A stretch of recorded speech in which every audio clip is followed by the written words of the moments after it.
Hello friends, இன்னைக்கு நம்ம எங்கே வந்திருக்கோம்னு பார்த்தீங்கன்னா சென்னை வேளச்சேரியில் இருக்க ஃபீனிக்ஸ் மாலுக்கு தான். சண்டேனால என் தம்பி காலையிலேயே எங்கேயாவது கூட்டிகிட்டு போங்கன்னு அடம் பிடிக்க ஆரம்பிச்சிட்டான். அதான் இங்கே வந்தோம். வந்த உடனேயே ட்ரெயின் போகிறத பார்த்துட்டான். அதை பார்த்து அதில் போகணுன்னு கேட்டான். ஓகே, நான் அவனை ஏற்றி விட்டுட்டு நானும் கூடயே போனேன். இதுதான் நம்மளோட ஃபஸ்ட்டு vlog. அடுத்து என்ன, லஞ்ச் தான்.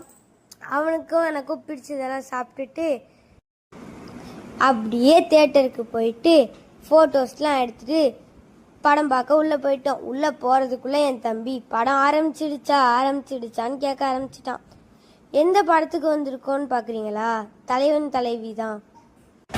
என் தம்பிக்கு இந்த பாட்டு ரொம்ப பிடிச்சிருக்கு. இந்த பாட்டை வேறு யாருக்கெல்லாம் பிடிச்சிருக்கோ ஒரு கமெண்ட் பண்ணுங்கள். என் தம்பி படத்தில் ஒரு குட்டி தூக்கத்தை போட்டு எழுந்திரிச்சிட்டு அப்பாடா ஒரு வழியா படம் முடிஞ்சிருச்சுதான் ஆட ஆரம்பிச்சுட்டு அப்படியே கீழே ஸ்மார்ட் பஜாரில் போய் ஷாப்பிங்கை போட்டால் என் தம்பி அங்கே உள்ள நெர்ஃப் கன் எடுத்துகிட்டு வேணும்னு அடம் பிடிக்க ஆரம்பிச்சிட்டான். அப்புறம் சின்ன ஷாப்பிங்கை போட்டு கிளம்பிட்டோம்.